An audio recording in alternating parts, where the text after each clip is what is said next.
ಜಾನಪದ ಸಂಸ್ಕೃತಿ ಎಂದೆಂದಿಗೂ ಶ್ರೀಮಂತ. ಸರ್ವೋತ್ತಮ ಜಾರಕಿಹೊಳಿ. ಕೊಲ್ಲಾಪುರ ಜಾನಪದ ಕಲೆ, ಸಾಹಿತ್ಯ ಹಾಗೂ ಸಂಸ್ಕೃತಿ ಎಂದೆಂದಿಗೂ ಶ್ರೀಮಂತವಾಗಿದ್ದು ಅವುಗಳನ್ನು ಉಳಿಸಿ ಬೆಳೆಸುವ ಜವಾಬ್ದಾರಿ ಪ್ರತಿಯೊಬ್ಬರ ಮೇಲಿದೆ ಎಂದು ಯುವ ನಾಯಕ ಸರ್ವೋತ್ತಮ ಜಾರಕಿಹೊಳಿ ಹೇಳಿದರು. ಗುರ್ಲಾಪುರ ಗ್ರಾಮದ ಶ್ರೀ ಮಲ್ಲಿಕಾರ್ಜುನ ರಂಗಮಂಟಪದಲ್ಲಿ ಕನ್ನಡ ಮತ್ತು ಸಂಸ್ಕೃತಿ ಇಲಾಖೆ ಬೆಂಗಳೂರು ಮತ್ತು ಶ್ರೀ ಇಟ್ಟಪ್ಪ ದೇವರ ಅಭಿವೃದ್ಧಿ ಸೇವಾ ಸಮಿತಿ ಹಳ್ಳೂರ ಇವರ ಸಂಯುಕ್ತಾಶ್ರಯದಲ್ಲಿ ಆಯೋಜಿಸಿದ್ದ ಜಾನಪದ ಸಾಂಸ್ಕೃತಿಕ ಕಲಾ ಮೇಳ 2026 ಕಾರ್ಯಕ್ರಮವನ್ನು ಡೊಳ್ಳು ಬಾರಿಸುವ ಮೂಲಕ ಉದ್ಘಾಟಿಸಿ ಅವರು ಮಾತನಾಡಿದರು. ನಮ್ಮ ಭಾಗದಲ್ಲಿರುವ ಎಲೆಮರೆ ಕಾಯಿ ಅಂತಿರುವ ಪ್ರತಿಭಾವಂತ ಜಾನಪದ ಕಲಾವಿದರನ್ನು ಗುರುತಿಸಿ ಗೌರವಿಸುತ್ತಿರುವ ಸಿದ್ದಣ್ಣ ದುರದುಂಡಿ ಅವರ ಸೇವೆ ಶ್ಲಾಘನೀಯವಾಗಿದೆ.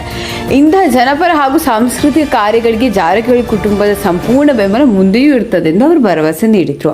ಕಾರ್ಯಕ್ರಮದ ಅಧ್ಯಕ್ಷತೆ ವಹಿಸಿದ ಗುರ್ಲಾಪುರ ಪಿಕೆಪಿಎಸ್ ಅಧ್ಯಕ್ಷ SG ಹಂಚಿನಾಳ ಮಾತನಾಡಿ, ಜಾನಪದ ಸಂಸ್ಕೃತಿಯನ್ನು ಉಳಿಸಿ ಬೆಳೆಸಲು ಯುವ ಜನರು ನಿಸ್ವಾರ್ಥ ಸೇವಾ ಮನೋಭಾವದಿಂದ ಮುಂದಾಗಬೇಕೆಂದು ಕರೆ ನೀಡಿದರು.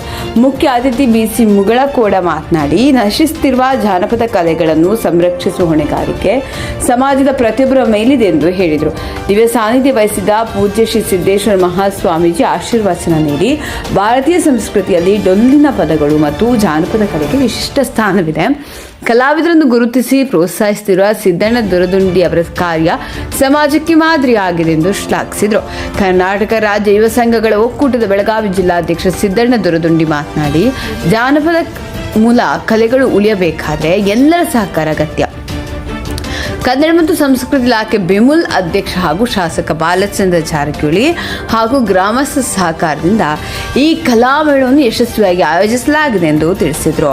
ವೇದಿಕೆಯಲ್ಲಿ ಶಿವರುದ್ರಯ್ಯ ಹಿರೇಮಠ್, ಶಿವಾನಂದ ಹಿರೇಮಠ್, MM ಮುಗಳಕೋಡ, ಸಿದ್ದು ಗಡ್ಡೆಕಾರ, ಮಹದೇವ ಮುಕುಂದ, ಆನಂದ್ ಸುಳ್ಳನ್ನವರ, TD ಗಾಣಿಗೇರ, ಪ್ರಕಾಶ್ ಸುಳ್ಳನ್ನವರ, ಹಾಲಪ್ಪ ಗಡ್ಡೆಕಾರ, ಗೋಪಾಲ ಗಡ್ಡೆಕಾರ, ಮಲ್ಲು ಸುಳ್ಳನ್ನವರ, ಲಕ್ಷ್ಮಣ ಗೌರಾಣಿ, ರಾಜು ಕುಲಗೌಡ, ಸದಾಶಿವ ನೇಮಗೌಡರ, ನಾಗಪ್ಪ ಹಳ್ಳೂರ, ವೀರಭದ್ರ ನೇರ್ಲಿ ಸೇರಿದಂತೆ ಗ್ರಾಮಸ್ಥರು, ಗಣ್ಯರು ಹಾಗೂ ಯುವ ಮುಖಂಡರು ಉಪಸ್ಥಿತರಿದ್ದರು.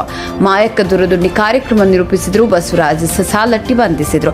ಕಾರ್ಯಕ್ರಮದಲ್ಲಿ ಗದಗ ಜಿಲ್ಲೆಯ ಕೊನ್ನೂರ ಜನಪದ ಕಲಾ ತಂಡದ ಸಮೂಹ ನೃತ್ಯ, ಹಳ್ಳೂರದ ಸತ್ಯಪ್ಪ ಮಹಾರಾಜರ ಡೊಳ್ಳಿನ ಪದ, ಮಹಾದೇವಿ ದೇವರವರ ಗೀಗಿ ಪದ, ಶ್ರೀ ಮಹಾಲಕ್ಷ್ಮೀ ದೇವಿ ಡೊಳ್ಳು ಕುಣಿತ, ಕಲಾ ಸಂಘದ ಡೊಳ್ಳು ಕುಣಿತ, ಮಂಟೂರದ ಸಿದ್ದಿ ಕುಣಿತ, ನಾಗಯ್ಯ ಹಿರೇಮಠ ಅವರ ಸಮೂಹ ಗೀತೆ, ಶ್ರೀ ಮಲ್ಲಿಕಾರ್ಜುನ ಭಜನಾ ಮಂಡಳಿಯ ಭಜನಾ ಪದ, ಭಗೀರಥ ಯುವತಿ ಮಂಡಳಿಯ ಜನಪದ ನೃತ್ಯ, ಚಂದು ಅಳ್ಳಿಕಟ್ಟಿ ಅವರ ಏಕವತ್ರಾಭಿನಯ, ಅಕ್ಷತಾ ಮುತ್ತೂರು ಅವರ ಜನಪದ ಮತ್ತು ಡೊಳ್ಳಿನ ಪದ, ಶ್ರೀ ಸೀಮೆದೇವಿ ಮಹಿಳಾ ತಂಡದ ಶೋಭಾನೆ ಪದ, ಐಶ್ವರ್ಯ ತಳವಾರ್ ಅವರ ಜನಪದ ಗೀತೆಗಳು ಹಾಗೂ ಗೋಕಾಕ್ನ ಮಂಜುನಾಥ್ ಕಲಾ ತಂಡದ ಕಿರುನಾಟಕ ಸೇರಿದಂತೆ ವಿವಿಧ ಕಲಾ ಪ್ರದರ್ಶನಗಳು ಪ್ರೇಕ್ಷಕರ ಮನಸೂರೆಗೊಂಡವು. ಈ ಸಂದರ್ಭದಲ್ಲಿ ವಿವಿಧ ಕ್ಷೇತ್ರಗಳಲ್ಲಿ ಸಾಧನೆ ಮಾಡಿದ ಅನೇಕ ಜಾನಪದ ಕಲಾವಿದರಿಗೆ ಜಾನಪದ ಕಲಾ